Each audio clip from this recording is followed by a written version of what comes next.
कहाँ है तू? यहाँ माँ, आंगन में चंपा को चारा खिला रही हूँ। सारा दिन इसी की सेवा बाड़ी में लगी रहती है तू भी। चल चल कर खा ले कुछ।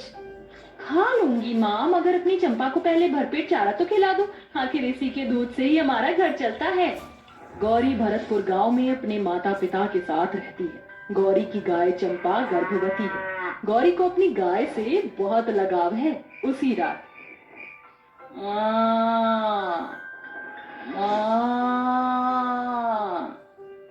ये तो चंपा की आवाज है। वो इतनी रात को इतनी जोर जोर से क्यों रंभा रही है? गौरी लालटेन लेकर गौशाला में आती है, जहाँ गाय दर्द से छटपटा रही होती है और थोड़ी ही देर में वो गाय एक बछिया को जन्म देती है। देखो माँ, हमारी गाय ने कितनी प्यारी बछिया को जन्म दिया है। आज से हमारे परिवार में एक नया सदस्य आया है। काश की राजेश भैया भी यहाँ होते। कुछ दिनों बाद राजेश अपनी पत्नी के साथ शहर से गांव आ जाता है। माँ, देखो कौन आया है। राजेश भैया। राजेश मेरा बेटा, आ गया तू? पूरे 3 साल बाद देख रही हूँ तुझे। शहर जाने के बाद ना कोई चिट्ठी लिखी, ना कोई खबर दी। शहर जाकर शहर का ही हो गया था तू। ओह गॉड, ये है राजेश की फैमिली, इतनी फटीचर। पता नहीं इन गरीब भिखारियों के बीच में मैं कैसे एडजस्ट करूंगी। माँ, ये जानवी है आपकी बहू। मैंने शहर में से शादी कर ली। गौरी बेटी, जा आरती की थाली लेकर आ, तेरी भाभी का गृह प्रवेश कराना है। जी माँ, अभी लाई। ये लो माँ।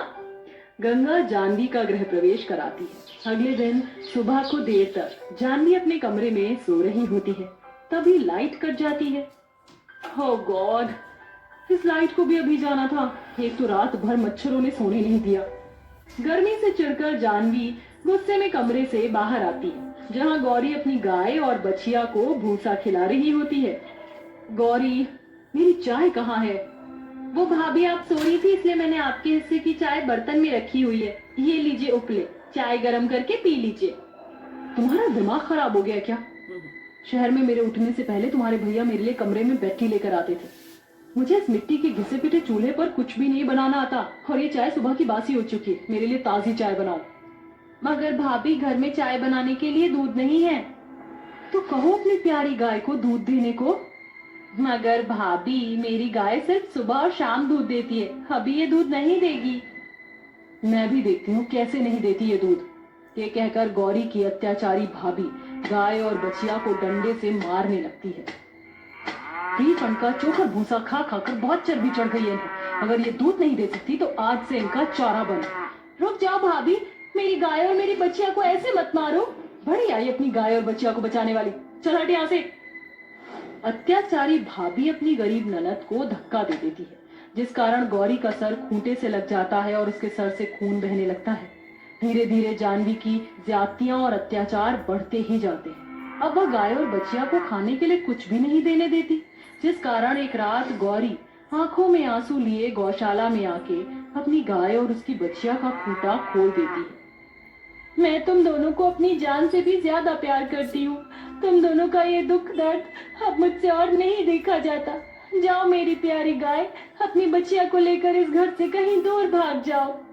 गौरी की गाय चंपा अपनी बच्चिया को लेकर काफी दूर चली जाती है। चलते चलते वो एक जंगल में आ जाती है, जहाँ एक ऋषिवर एक पेड़ के नीचे बैठकर तप कर रहे होते हैं। तभी एक डाली टूटकर उन पर गिरने वाली होती है। तभी चंपा भागकर उस ऋषि को बचा लेती है और डाली गाय पर टूटकर गिर जाती है। हे गौ माता, मुझे बचाने के लिए आपने अपनी जान जोखिम में डाल दी। अचानक गाय गौरी को याद करने लगती है और गाय की आंखों से आंसू बहने लगते हैं। तभी ऋषिवर अपनी शक्तियों की सिद्धि से उसकी सारी तकलीफ जान लेते हैं और उसके आंसुओं को सोने के आंसुओं में बदल देते हैं। जाओ गौ माता, आज से जब कभी भी अपनों को दर्द में देखकर तुम्हारी आंखों में आंसू बहेंगे तो वो सोने के आंसू बन जाएंगे, और जो भी साफ मन वाले होंगे वो तुम्हारे बिना बोले भी तुम्हारे मन की बातें सुन सकेंगे। धन्यवाद ऋषिवर, आपने मेरी मदद की। गाय अपनी बच्चिया को लेकर वापस आ जाती है, जहाँ गरीब ननद अपनी अत्याचारी भाभी के आगे हाथ फैलाकर रोटी के लिए भीख मांग रही होती है और उसके गरीब माँ बाप गोपी और गंगा खाने को दाने दाने के लिए तरस रहे होते हैं। भगवान के लिए मुझे एक रोटी दे दो भाभी, माँ पिताजी ने कई दिनों से कुछ भी नहीं खाया, मेरे माँ बाप मर जाएंगे भाभी। मरते हैं तो मर जाए, मैं तुम गरीब भिखारी को खाने का एक दाना भी नहीं दूंगी। ऐसा कहकर जानवी घर के अंदर चली जाती है और वही गरीब ननद का दुख देखकर गाय की आंखों से आंसू बहने लगते हैं, जो कि सोने में बदलकर जमीन पर गिरने लगते हैं। हम सुतली भैया, ये देखो इतना बढ़िया बढ़िया। मुझे एक रोटी दे दो भाभी, माँ पिताजी ने कई दिनों से कुछ भी नहीं खाया, मेरे माँ बाप मर जाएंगे भाभी। मरते हैं तो मर जाए, मैं तुम गरीब भिखारी को खाने का एक दाना भी नहीं दूंगी। ऐसा कहकर जानवी घर के अंदर चली जाती है और वही गरीब ननद का दुख देखकर गाय की आंखों से आंसू बहने लगते हैं, जो कि सोने में बदलकर जमीन पर गिरने लगते हैं। चंपा, मेरी प्यारी गाय, क्यों आई हो तुम यहाँ? मेरी भाभी बहुत अत्याचारी है, वो इंसानों पर तरस नहीं खा रही है।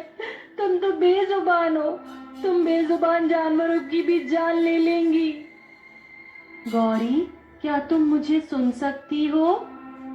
ये मेरा नाम कौन पुकार रहा है? ये मेरी आवाज है गौरी। मेरी आंखों से बहते आंसुओं को देखो, जो सोने में बदलकर जमीन पर गिर रहे हैं। इससे पहले कि तुम्हारी अत्याचारी भाभी मेरे सोने के आंसुओं को देखे, इन्हें जल्दी से उठा लो। गौरी अपनी गाय के गिरे हुए सोने के आंसुओं को उठाकर रख लेती है। उसे सुनार से बेचकर अपने गरीब भूखे माँ बाप के लिए राशन पानी लेकर आती है और खाना बनाकर उन्हें खिलाती है। माँ, पिताजी, खाना खा लीजिए। अरे गौरी बेटी, ये खाना तू कहाँ से लेकर आई है? गौरी अपने माता पिता को अपनी जादुई गाय के सोने के आंसुओं के बारे में बताती है। धीरे धीरे पहले की तरह अपनी गाय और बच्चिया के साथ वो खुश खुश रहने लगती है। मगर एक रात जोर जोर से बिजली चमकती है और जोरों से बारिश होती है, जिस कारण गौशाले की मिट्टी और फूस बारिश के पानी से भीगकर गलने लगता है और गौशाला की छत बच्चिया के ऊपर गिर जाता है। अपनी बच्चिया को दर्द में देखकर एक बार फिर जादुई गाय की आंखों से सोने के आंसू बहने लगते हैं और ये नजारा गौरी की लालची अत्याचारी भाभी देख लेती है। अच्छा, तो अब समझ में आया मुझे कि मेरी दो कौड़ी की गरीब ननद खुद पर इतना इतरा क्यों रही थी। इसकी ये जादुई गाय इन गरीबों को सोने के आंसू देती है, इसलिए इनके दिन बदल गए हैं। अरे मुर्गी तो एक बार में सिर्फ एक ही सोने का अंडा देती है, मगर ये जादुई गाय तो सोने के आंसू देती है। अब मैं इसको इतना दर्द दूंगी कि ये खूब रोएगी और मुझे ढेर सारे सोने के आंसू देगी, जिन्हें बेचकर मैं लखपति नहीं करोड़पति हो जाऊंगी। अगली सुबह वह बेचारी गाय को चमड़े से बहुत मारती है। दर्द के मारे गाय अपने सींग हिलाते हुए गुहार लगाते हुए दर्द के कारण रोने लगती है।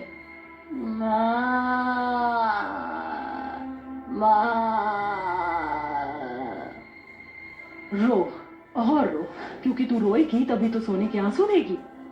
इसे कैसे पता मेरे आंसू सोने के हैं, आंसू के बारे में, इसलिए ये मुझे दर्द दे रही है, मगर मैं इसके लालच को पूरा नहीं करूंगी।